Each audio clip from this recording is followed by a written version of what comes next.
Well, we're glad to have all of you with us this morning. Let me start our introduction again and start here with Vicki Rogers. We're so glad to have you with us again. Seems like we get to see you at Christmas time and that's it. That's about it. You're so busy, we don't have a chance to visit with you, but we're glad that you're here. This is Sandy Bone Shirley.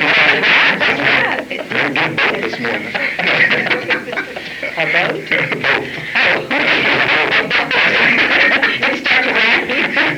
And Alice Pate, we're so glad to have you with us again, Alice. Alice tends to just come at Christmas time also, so maybe we have two Santas. Yeah, Santa's in trouble legally.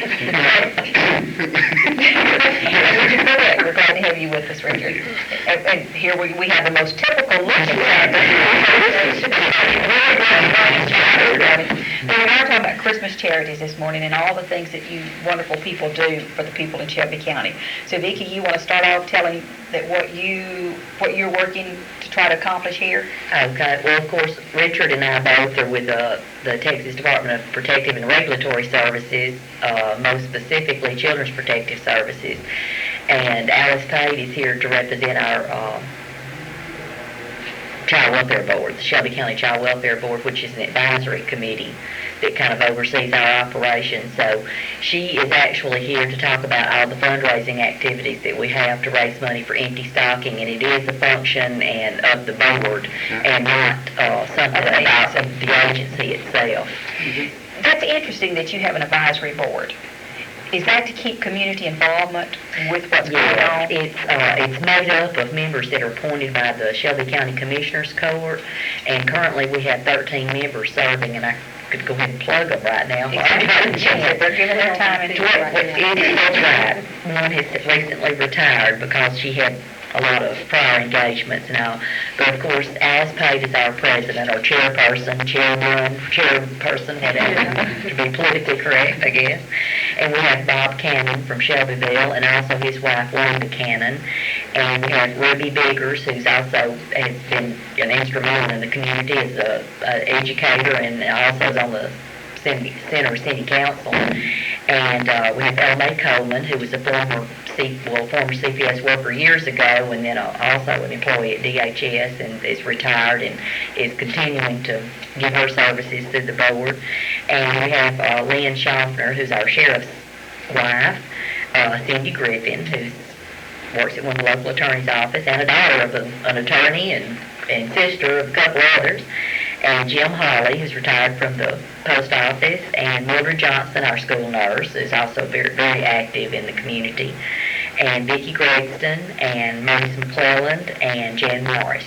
So we have a really good group of people, and like I say, they are appointed by the Commissioners Court, and they don't get any And so this is a group that is functioning pretty actively year-round. Absolutely. So it's not only a special time at Christmas, and the other groups jump in there and help, and we appreciate that so much. But you guys are there every day, all year long, looking for needs, right? Okay, what projects are especially important now you'd like to announce maybe at Christmas time that you were mentioning? Okay, well, right now we have a letter mail out that we've just completed. They should have arrived maybe about last Monday to some of the businesses and organizations and individuals in town. We mail out letters requesting funds for our empty stocking fund drive, and we've always had a wonderful response to those letters. And then Bob Cannon repairs bicycles for us, and gets those ready, brings them up to the office, and we always have requests for bicycles at Christmas time. So for really a fraction of the cost of a new bicycle, he repairs them and delivers them, and then we try to get those out to children at Christmas time.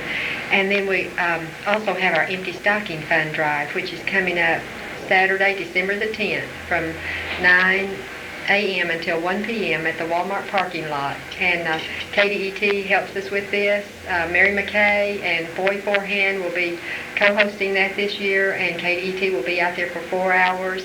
And we also have Vicki Gregston, and then James Fields, who was formerly with Region 9 in Nacogdoches, is going to come out and help us this year.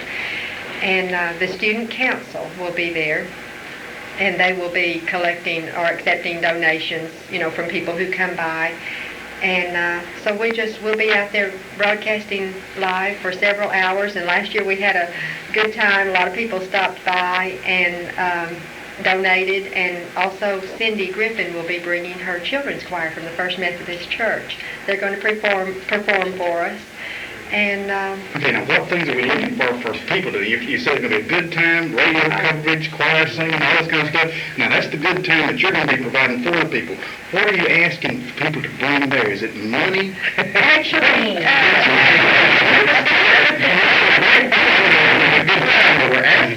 well, we do want to attract the crowd, and when they get there, we hope they'll make a donation. Right, and this money used to buy things for our kids, right? Right. This is for Christmas gifts for children. I think last year, well, we have provided for as many as 300 children. I think Richard knows how many we provided for last year. But I think right around about 300 children last year. Okay, it varies from year to year. Okay, now we know that we can bring money. That's always, we need bunches of that. What about the bicycles or used toys? Anything like that do y'all want out there at Walmart Saturday? Okay, now the used toys, I think really we would prefer cash. If anybody and the reason is because we don't just provide at Christmas time. We try to keep a fund that's available all year long for emergencies, so that we don't get our cash flow down to zero. We try to keep something, and I think Vicki or Richard one has some. I think years ago we ran into the same problem that I heard the man from the Lions Club talk about, with the labor problem, of getting all this delivered and bought and delivered was a real problem for all of us. And so we kind of started this program where we tried to spend our effort on raising money. And I know we worked with Perry's for years as far as sending gift certificates to families where they could buy what their children needed.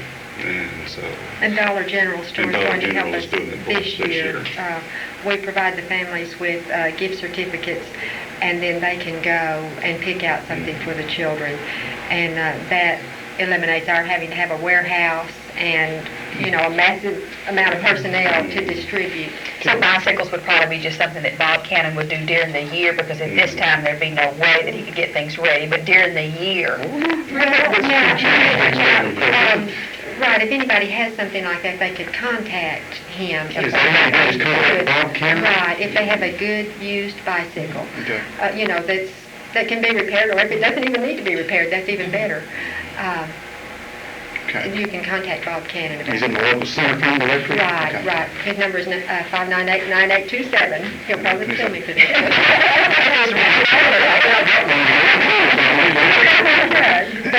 It would be best to contact him about that.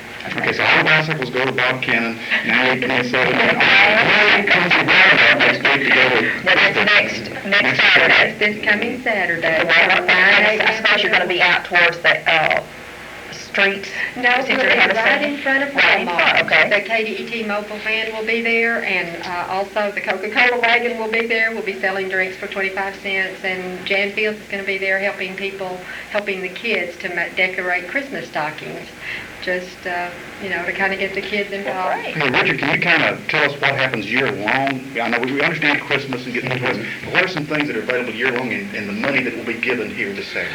We have traditionally held back part of the money because we felt like there were things that children needed that a toy wouldn't fix.